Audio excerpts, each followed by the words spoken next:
I think that a lot of people don't understand that it's all of the challenges and struggles that's going to make them, it's either going to make or break them. I don't read studies very often, but I was sent a study about stress from somebody. It's probably the best study I ever read. And it's talked about the placebo effect of stress. And it said that they took some of the most stressed people in the world, CEOs, etc.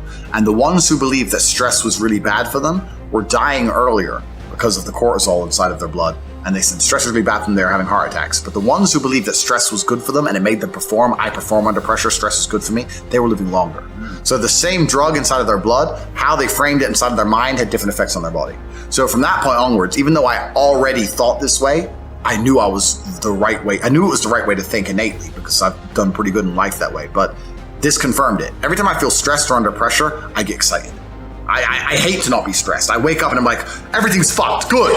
Yes. Like that's just how I am, right? But it's how you adopt. It's how you look at the problems and how you use them to fuel you. So the question was, what's the problem for the average man today? What's the biggest problem? I think there's a whole host of problems. But what you have to do is frame it inside of your mind and understand that all of those problems are going to allow you, give you the fuel and the unlimited motivation that you need to become a successful and beautiful individual if you frame it in the right way. If you take a man and give him a life shielded from problems and he never has any to face, I guarantee you he's terrible at being a man. The best men in the world have gone through shit. That's why women love scars. Because it didn't kill you. That's the whole point of it, right? So the best thing you can do as a man is look and go, okay, this is hard, this is hard, this is hard, this is hard. I feel negative because these are all so difficult. I'm struggling with X, Y, Z. Let me internalize all of that and turn it into a superpower. Let me become genuinely uncomfortable with my situation in life and go and fix things. Because like I said, the universe is absolutely and utterly very giving. And if you truly hated being in the position you were in, you wouldn't be there very long. Yeah. So I think that the number one problem with the world today and the biggest problem that men face isn't the problems themselves. It's just the way that they've been taught to mentally frame issues. People think when bad things happen to them that somehow they're a victim to the universe and bad things only happen to me and this is so terrible. They don't understand that bad things happen to everybody, and the most successful person you know had all those, probably maybe even worse, at least the same bad things happened to them. They just framed it differently and used it. That's the difference. So I don't pray for an easy life. I pray for a life of difficulty that allows me to become a better and better person. I pray to become more competent to handle problems. I pray to put myself in a position where if the mass media machine attempts its very best to destroy my life, I can laugh and smile from my villa in Dubai. This is who I pray to become. I don't pray that nobody hurts me. I pray to be able to fight. So it's just a different mentality. And I think a lot of people build their mindsets around trying to feel good. So that's why we were talking earlier about people who want to ignore the idea of personal responsibility or self-accountability because they feel better if they pretend it's not a real thing. They feel better if they pretend everything's someone else's fault. A lot of people's mental model and how they view the world is based around them feeling as good as possible. So when you sit there and talk to somebody who has the mask on and they refuse to believe the elites are laughing at them, it's not because they can't comprehend the ideas, it's because they feel better if they don't believe that they are a clown to the elites. I feel better if this is really all innocent and it's really all about a disease. So people are basing their mindsets around trying to feel good. I have always tried to base my mindset around absolute competence regardless of how I feel. And there are certainly disadvantages to that. There are times you're going to be a lot more pessimistic, or you're going to be a lot more stressed, or a lot more, pissed off about certain things than others. Yeah, that can be seen as a downside. But like I said, I use all of those things for unlimited motivation to propel my endless upward trajectory. But if you construct a mindset that allows you to be as competent as possible, as opposed to feel any different or feel better, then you're going to naturally come to the conclusions I've come to. You're as competent as possible if you believe you can affect absolutely everything about your life. You're as competent as possible if you believe absolutely everything that's happened to you, whether good or bad, is completely your fault.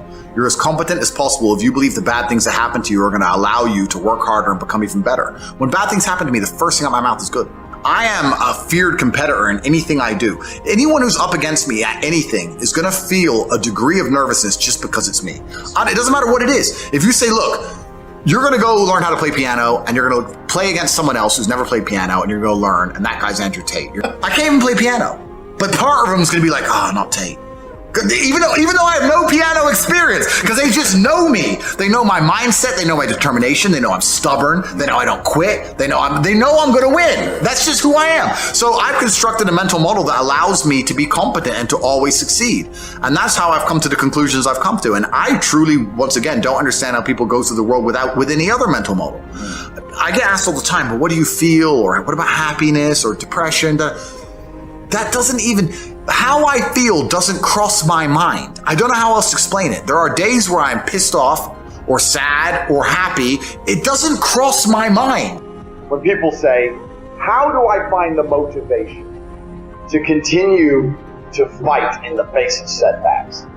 The world belongs to men who can get up and start again. That's who the world belongs to. There is nobody in history who has won every single battle to get to the end of the war. And if there ever was, that person would not have learned the important lessons along the way. The number one thing that makes you a feared opponent is indefatigability along with your perspicacity. You must be the kind of person who can get hit by life and keeps moving forward. It doesn't matter how hard you can hit, it's how hard you can get hit and keep moving forward. If I were to say the things that a person would require to guarantee success, I would not say IQ. I would say you need a high energy, you need to be able to handle stress, and you need to be able to take setbacks and get up with a resilience and with a fire in your heart that angers you. As a man, any of you can become this high value. You're not born this way. We weren't born this way. We were just braver than you. We worked harder than you. That's why all these people who make these hating accounts, there's obviously different levels. You got complete losers and you got middle losers, and the middle losers are the most arrogant. So I'm not a loser. Compared to me, you are, my friend. You are a loser. Sorry. The world knows it. I know it. You know it. And you could have been better if you were a little bit braver. But you were a coward and you decided to focus on your YouTube channel while we focused on taking genuine, brave endeavors and became men of importance and men of capability long before we appeared on the internet. So as a man, you can go out there and become the kind of man which eludes natural charisma. 5 years of hard work. 5 years of hard work. That's all it takes for a lifetime. For a lifetime of respect from your peers. It's amazing how life can be one of two spirals. It can be a downward spiral where you keep making a bunch of mistakes and you keep doing dumb shit and you can end up at the very bottom. But an upward spiral is also very real. If you do the right things, if you're on time, firm handshake, train in the gym, good shape, try your best, make money, invest, learn, get a good network, pay attention to people who you know are living the life you want to live, like us or like anybody else. Perspicacious, indefatigable. If you're trying your absolute best all of the time, soon your life will start to improve. And when your life improves, you meet better people. When you meet better people, you can have more interesting conversations, you can make more money, you have a better network, you can go to new places, you can meet even more important people. And all of a sudden, you'll see that life can very quickly become an upward spiral. It's nearly impossible for people like you and I to now become broke. It's an upward spiral. You can't go poor. We know too many rich people. We can't not have good business ideas. We can't not fix problems. We can't not have fun. You can't not have good relationships with women. You can't not stay in nice houses. It's nearly impossible for us not to have everything we want. An upward spiral is also very real, and you nailed it with our friend here. Anybody who is below us and not on our level, if you really want to talk to us, you know exactly what to do to have a conversation with us. We become too important to ignore. We became too important to ignore. And it's down to you now to become too important to ignore. If you have any kind of honor inside of your heart and you're prepared to do any amount of work it takes to be respected, it's fantastic. That's a good thing.